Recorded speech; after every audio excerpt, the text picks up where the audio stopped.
Welcome back, everybody, to the Even Your Dynasty show.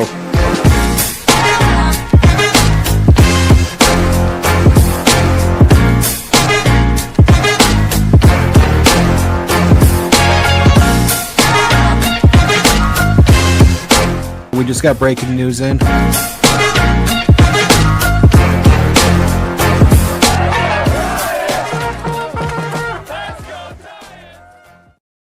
Welcome back, everybody, to the Even Your Dynasty show. We are back with our weekly minor league update, talking, all Giants affiliates right now. And we had a good week for you guys to talk about. Lots of really good play out of, especially a lot of power hitters. And then one guy that, he's on the cover, the cover of or thumbnail of this video that I think really kind of stood out above everyone else, even with the just incredible performances we got kind of down the line. From just a lot of big time prospects. But starting off with the Sacramento River Cats, who went 3-3 versus Salt Lake City. They're now 21-24 on the season. Number 2 prospect. And as always, these rankings are based off of Baseball America's top 30 list. So some of these might not look like what you might have seen on like MLB Pipeline. But number 2 prospect, Marco Luciano, 1 for 16, 4 walks, 5 strikeouts. Very quiet week. He had been playing pretty good ball, had about a month where he was playing really solid. Last week, it was really quiet. Hopefully he gets going again. Number 3 prospect, Carson Whisenhunt. He was the PCL pitcher of the week. He was fantastic. 7 innings pitched.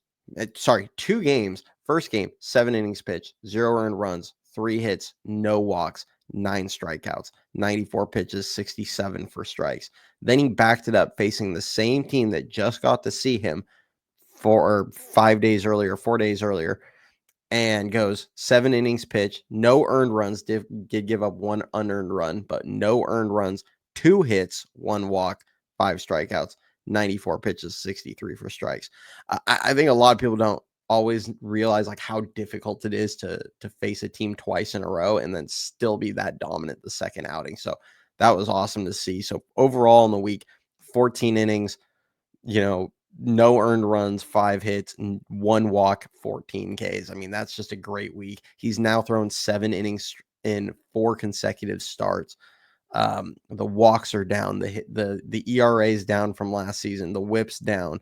He's got a 3 ERA and a 1 whip on the season. He's striking out over a batter an inning right now. And he's going deep into games. His pitch count, he's built up. He's mixing his off speed really well as far as his breaking ball, like trying to use it to steal some strikes. You'll see it a lot earlier in counts. The sinker, he's locating pretty well. He's given up a few homers this year. I think that's always going to be kind of the thing with him. He doesn't have an overpowering fastball or anything. So when he does not locate it well, if he makes a mistake, and most of the mistakes he's made this year have been more in the zone and not, walking a ton of guys, he gets hit a little bit. But his changeup is the second he steps foot on a major league diamond, his changeup is going to be one of the best changeups in all of baseball.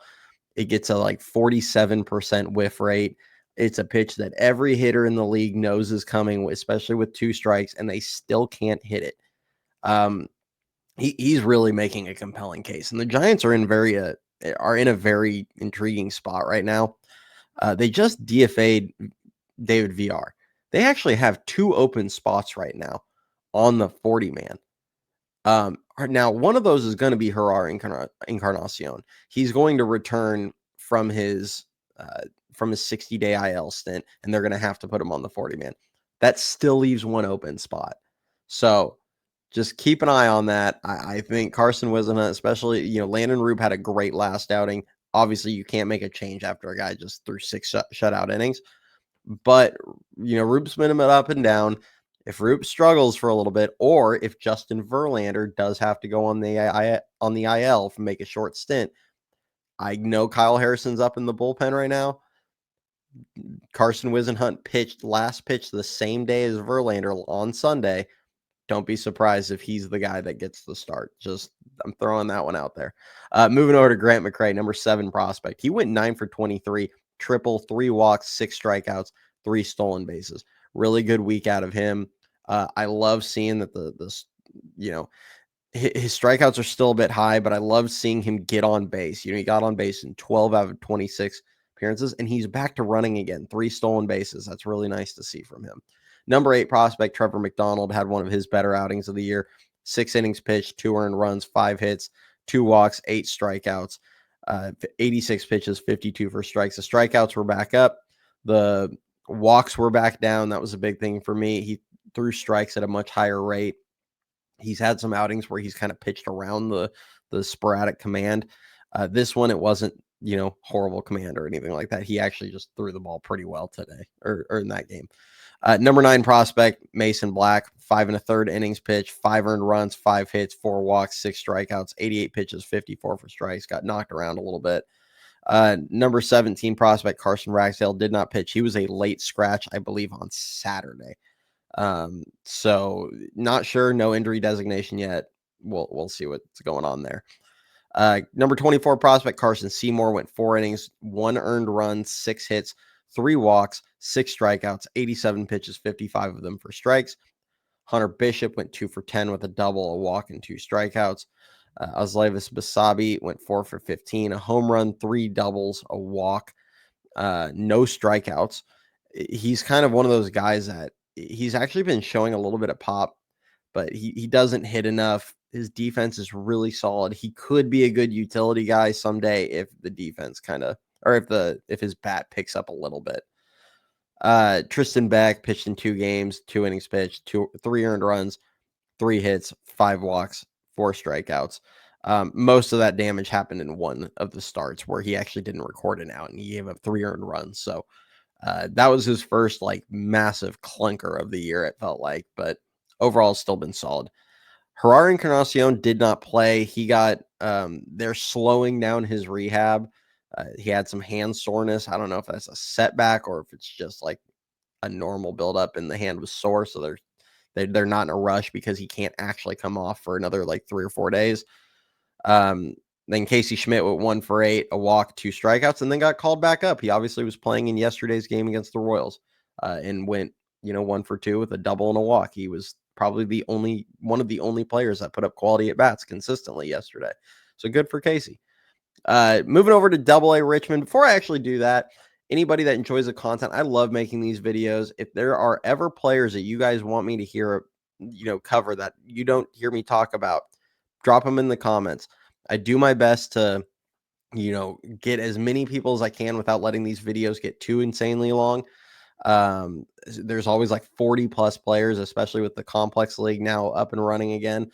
And I try to keep an eye on guys that really have earned it. Especially I focus more on the draft, recent draft picks. I don't like to cover a lot of guys that are 31 in AAA or something like that. But, I'm going to add another person today that I haven't. And someone brought up Scott Bandura a couple of videos ago, and he's now on my list because he absolutely deserved to be there. So keep an eye on that. And then if you do enjoy the content, please do hit the like button, hit the subscribe. Really helps for the channel growth. I really appreciate it. Love doing these videos for you guys, and I love all the support you guys give, especially to this video. It's really fun to do. AA Richmond Flying Squirrels, they went 2-4 versus Erie. They are now 12-27 in the basement of the Eastern League right now. But not all bad with them. Number 1 prospect, Bryce Eldridge, had a huge week. 8 for 22, 3 home runs, 2 doubles, a walk, and 6 strikeouts. The power's back. He was showing it off. He hit a ball that looked like it was going to land in the parking lot. He was beating lefties. He was beating righties.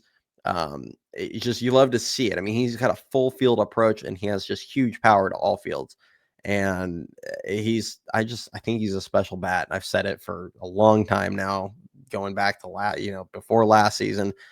The first look I got at his swing, I'm like, that is an insanely effortless power swing. But also somehow really compact to the ball, even with him being 6'7". It's just incredible. So good for Bryce. He's off to a great start. I think he's hitting a little over 290 right now with a 900 plus OPS in the Eastern League, which is absurd. I just think he's going to force his way up pretty fast. Number 10 prospect, Joe Whitman. He threw a 7-inning complete game, doubleheader game. So they do 7 innings in the minors. 7 innings, 1 earned run, 4 hits, 2 walks, 3 strikeouts, only threw 79 pitches, 49 for strikes. He's usually more of a strikeout guy, and he really just pitched to contact in that game, and it worked really well for him. It was great, really efficient game out of him. Number 13 prospect, Diego Velasquez. He went 5 for 19 with 2 doubles, 3 walks, 5 strikeouts, and a stolen base. Continues to swing it pretty well in the Eastern League. Not going to produce a huge OPS, but he looks like a high average hitter and switch hitter, solid defensive second baseman. Not a burner by any stretch, but he's got a little bit of speed to swipe you a couple bags, and just a really solid player. I mean, he's a guy that if you told me how many players around the Giants system do I have a ton of confidence in just being solid major league players, like guys that could have a 5 to 10 year career and just be around baseball and a solid contributor, Diego would be on that list. I think he's a really good player going forward. Number 16 prospect, Sabine Ceballos, 3 for 15, 5 strikeouts, still looking to get going, but his defense has been pretty solid overall on the year. Number 26 prospect, Trent Harris, 1 appearance. He went 1 inning, no earned runs, a hit, 2 strikeouts. He's now still has a 0 ERA. His whip is just a hair over 0.6 at the moment. He's their best reliever prospect in the system. He is dominant out of the pen. He is going to be a San Francisco Giant on the big club in the next year or two. Either 2025 or 2026. I predicted this season. The Giants pen has been so good that barring a bunch of injuries, I'm kind of starting to not feel confident on that, but he's going to be in the pen one day in the near future. So he's so good. Number 27 prospect, Averson Arteaga, 4 for 18, a home run, a double, a walk, and 7 strikeouts. Glove over bat guy.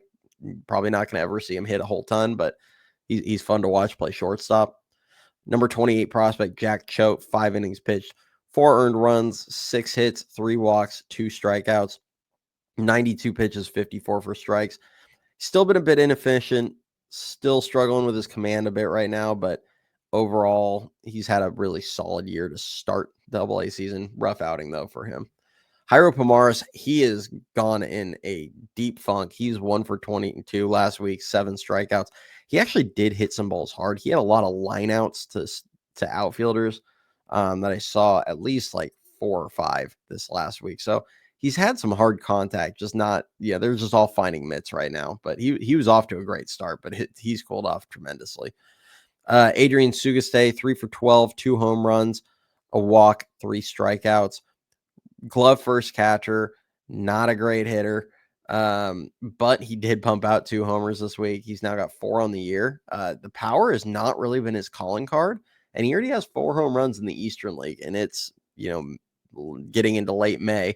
But, I mean, he's on pace to have double-digit home run season in the Eastern League, which is nothing to scoff at. So, if his bat could be a little solid, I mean, right now I kind of project him more as like a backup catcher, which is fine. If you can have a great defensive backup catcher, that's extremely valuable. This is somebody that he leads the Eastern League right now in throwing runners out. I mean, he's got a hose behind the plate. So, solid start to the year, though, for him overall. Hopefully the bat just continues to develop a little bit. Moving over to High A, Eugene Emeralds. They went 3-3 versus Spokane. They're now 19-20 on the season. Number 4 prospect, James Tibbs III.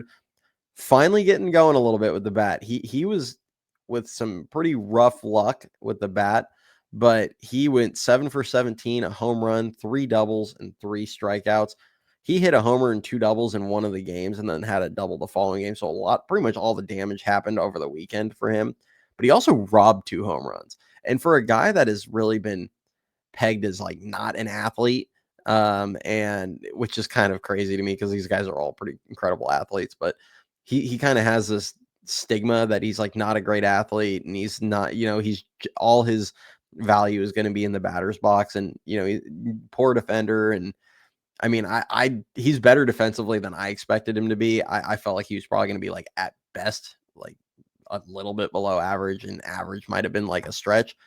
He's been pretty solid out there. I've seen him make good reads on the ball. He has a great arm in right field.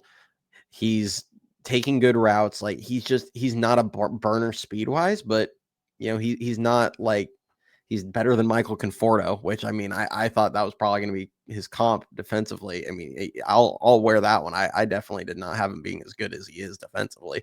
And it's not to say he's going to win a Gold Glove or anything like that, but he's just been really solid. But he has like the fourth best walk rate in the entire, or fourth best strikeout rate in the entire league, or I can't remember which one it was, but it was either the fourth best walk rate or fourth best strikeout rate, and he was number 2 on the other one. So he's got truly elite plate discipline, and his batting average on balls in play was about 245. He's been plagued by incredibly terrible luck because it's not like he's hitting soft contact all day. He's hitting a lot of hard balls, and they're just finding gloves. Well, at some point, that over 100 and I think they're 140 game season for high A, that is going to, the luck will come around for you. So hopefully we're going to see him go on a heater. Overall, I'm a big at bat quality guy, and his at bat quality has been phenomenal. Number 14 prospect, Bo Davidson, 5 for 20, a home run, a double, 3 walks, 5 strikeouts, and a stolen base. He's one of my favorite prospects in the system. I think he's got the makings of a top 100 guy, and he just continues to show why week in and week out. Number 18 prospect, Josh Bostic, 3 innings pitched, 3 earned runs, 4 hits, 3 walks, 3 strikeouts.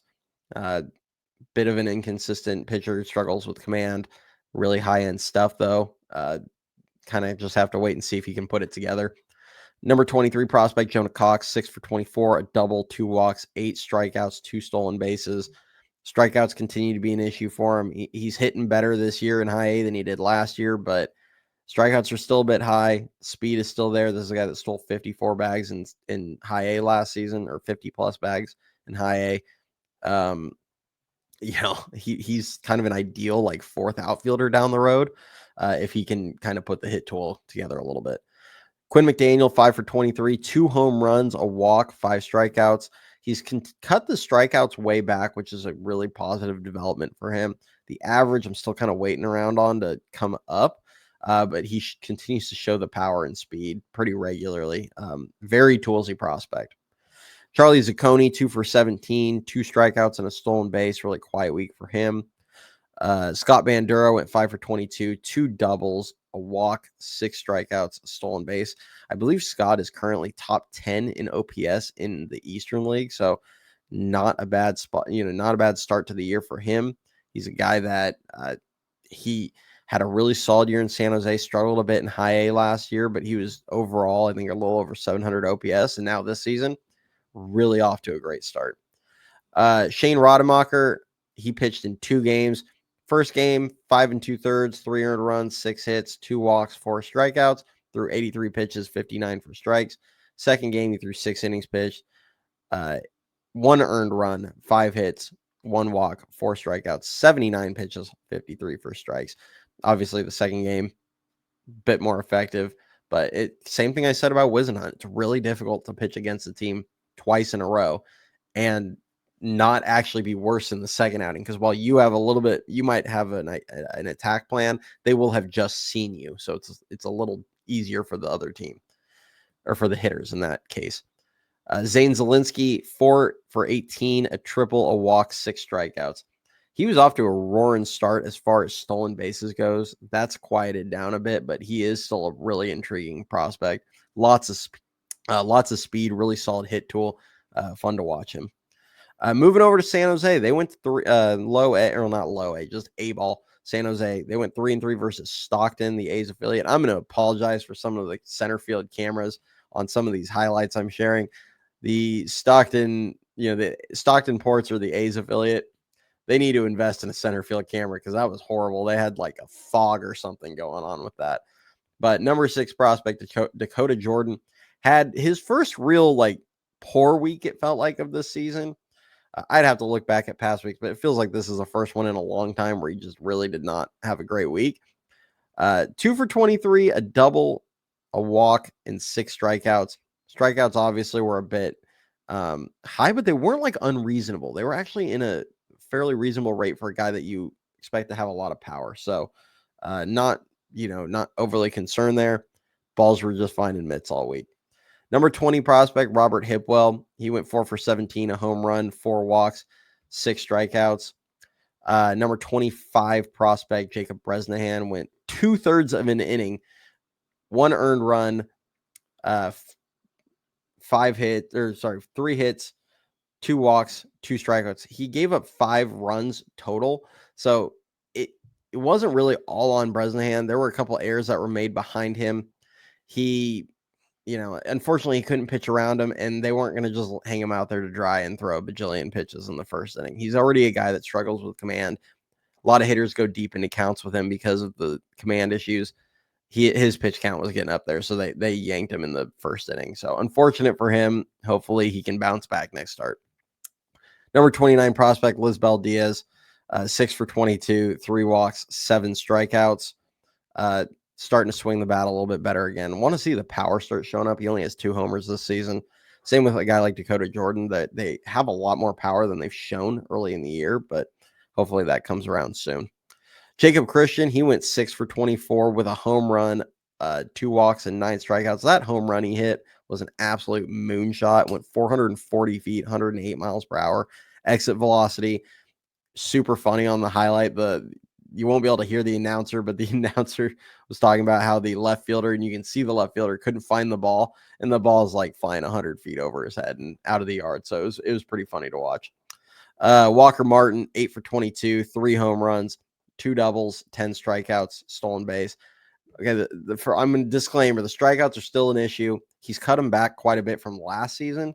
I think he was up around 46% in A-ball last season. He's been down in the like low 30s this season, which is still admittedly too high. But if you're going to hit 3 home runs and 2 doubles in a week, I'm not going to complain about the strikeouts.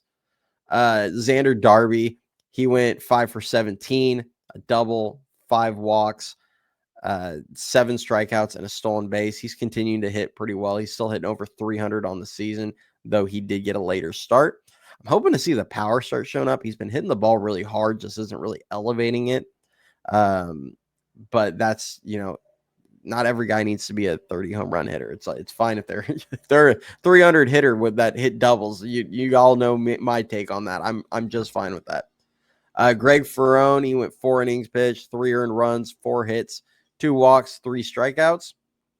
Carlos Gutierrez, really underrated prospect, 8 for 22, a home run, a double, a walk, 4 strikeouts, and 3 stolen bases. Yeah, Carlos is a guy that I haven't really talked too much in depth on him, but he's definitely a hit over power guy. He hit his first home run in this series, but he's hitting like 330 on the season. He's been really good and a lot of speed, like really kind of sneaky speed at times. Like doesn't necessarily always look like the fastest guy on the field, but leads the team in stolen bases. Him and Dakota have been kind of going at it. I think he's up around 14 or 15 stolen bases right now.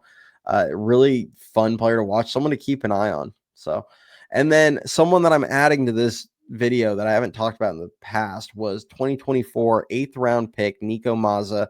Went 5 innings pitched, no earned runs, 1 hit, no walks, 6 strikeouts, 1.54 ERA on the year, 1.16 whip on the season. He's thrown 23 and a third innings and 27 strikeouts. So he's off to a great start. He's getting added into these videos because he's earned it. He deserves to be shouted out and shared with Giants fans. Moving over to the Complex League, got kind of 5 or 6 different good solid prospects that are down there currently. Number 11 prospect, Rainer Arias, 2 for 12, a walk, 4 strikeouts.